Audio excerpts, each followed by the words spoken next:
So let's have a look at these new Jim Dunlop MXR pedals that I've got.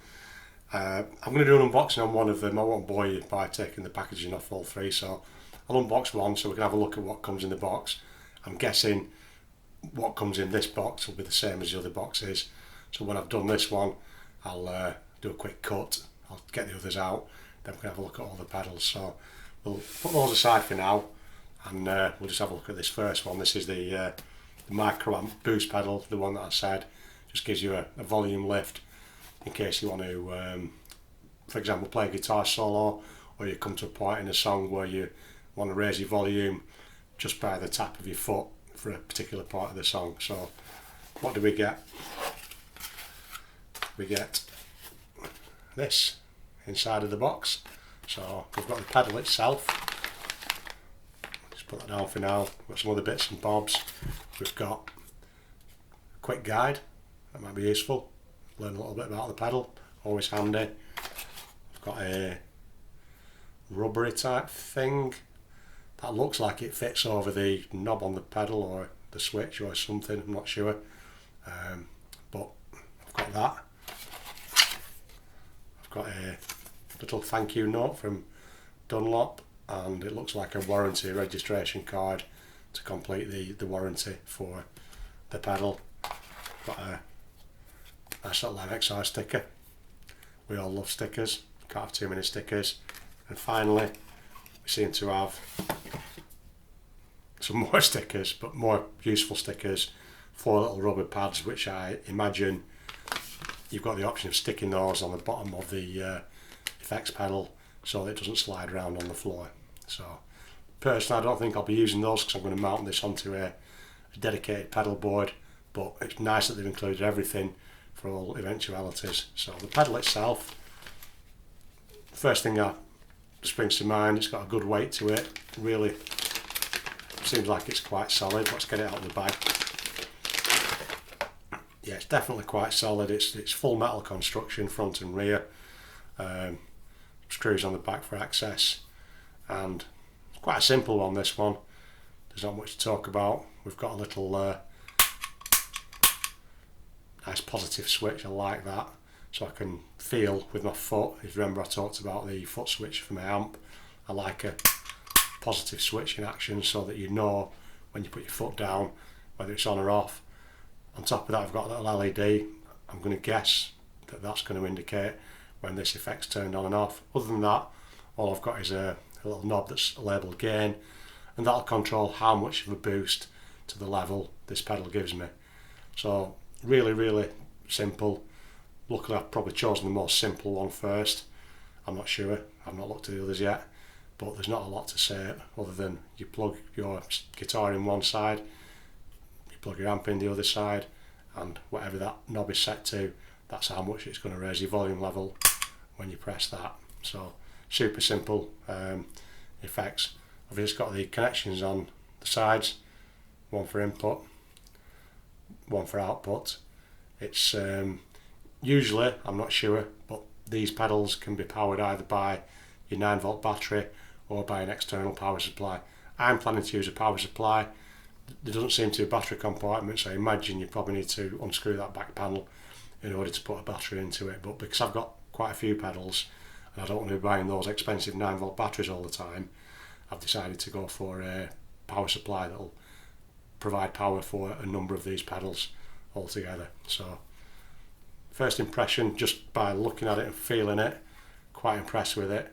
So what I'm going to do now is set that aside. I'll unbox the other ones myself quietly off cam, and then we'll have a quick look at the other ones. So fast forward, they're all unboxed now. The contents of the box were broadly similar. I've got the same things as in the micro amp box. I've got the little quick start guide, the stickers and blah blah blah, the other stuff. So the contents of the box were more or less exactly the same.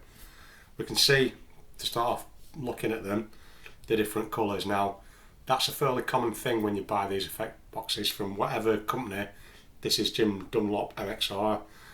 Probably the most famous company I've heard of is Boss, who make that multi-effects that I showed you.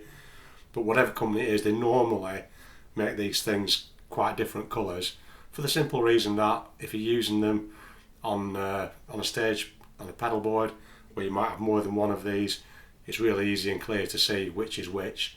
If they were all the same, if they were all in this colour, you'd be, you know, trying to focus on which is which, but they make them different colours for that reason, and they look pretty as well. Particularly that carbon copy delay pedal, that looks beautiful, and it's like a metallic finish. But anyway, I digress. It's a bit of gear porn. So I've talked about the micro amp boost pedal, the chorus pedal, this micro chorus MXI. You can see it a little bit more clearly there. It's very similar to the amp pedal. It's got a switch and it's got a knob on it. That's all there is to it. You can't see on the sides, it's got the input and output. All these pedals have an input and output, at least one of each.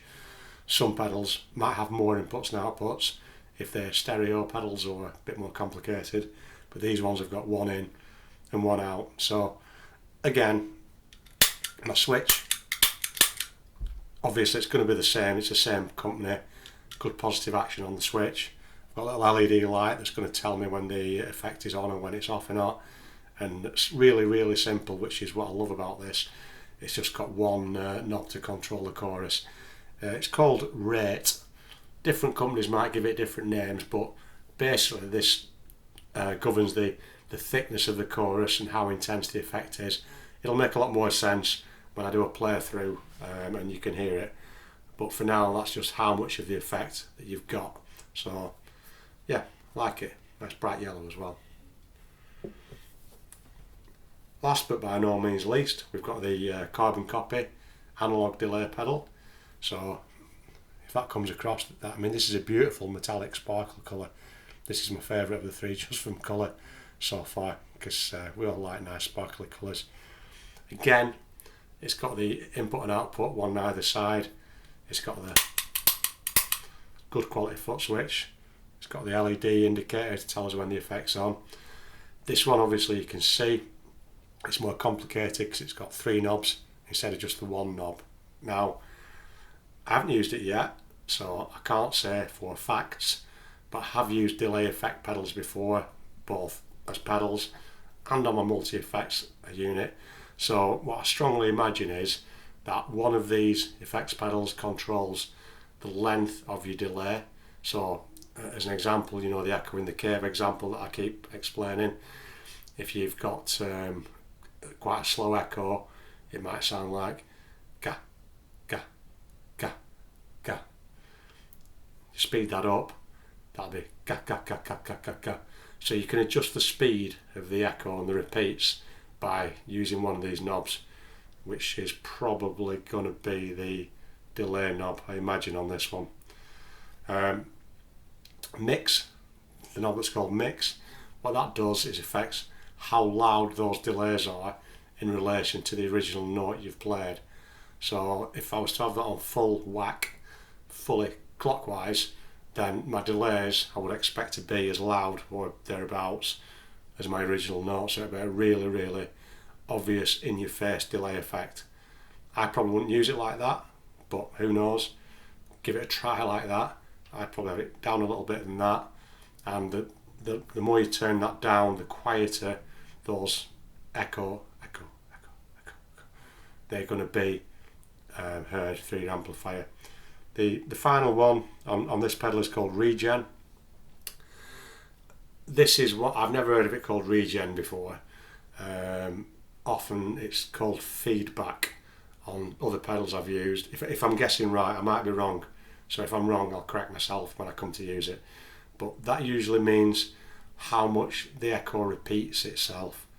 So if you have that, again, cranked up, you're going to get a really intense echo with loads of bouncing echoes all over the place.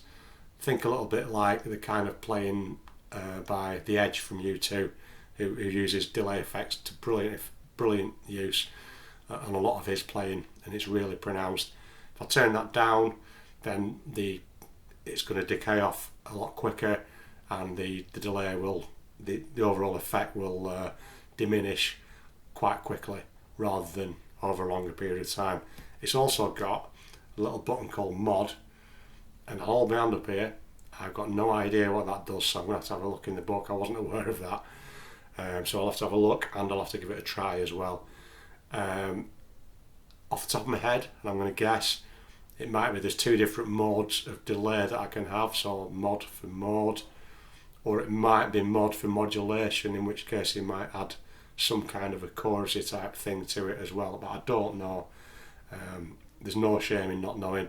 I hold my hand up, I don't know what that does, so again it's going to be fun finding out. I know the pedal does everything I want it to do because I've heard it in action, but that's just an extra bit of fun that I'm going to get going with. So that's those 3 new pedals. What you're going to see next in terms of this playlist and me talking about my gear, I'm actually going to be doing the fun bit, which is playing through these, showing you what they sound like. I'll do that on an individual basis so as not to confuse things, so I can show you exactly what a chorus effect is, what a delay effect is, what the boost will do for me. I've done the wah-wah before, but I might do a new one because it was ages since I did that one. It's quite an old video and it's a bit embarrassing, so I might do a new one on that. And then I'm going to connect them all up together on my pedal board along with my amp and have the whole thing going together. So I've still got plenty of content and stuff to show you on these. It's hopefully going to be interesting if you're one of those people that's into your gear and into setting up these sounds and having a bit of fun with your sounds. One thing to remember, you could go out and buy 100 of these things. You could go and get the best ones if you won the lottery. You could go and buy all the best stuff and the best effects out there on the market. That isn't going to make you a better player.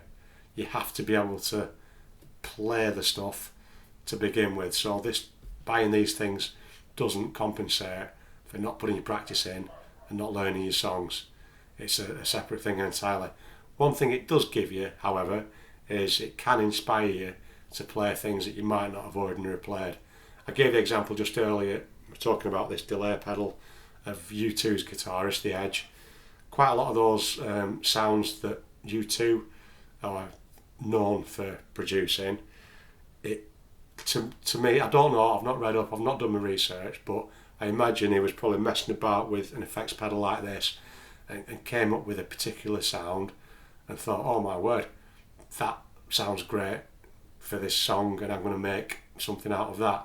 So these things can inspire you to play things that you might not otherwise have played because they make your guitar sound different, but they are not a substitute for practicing your ordinary normal guitar and learning your songs, learning your chords and all that standard basic side of guitar playing. They don't replace that. They are the icing on the cake. They are not the cake.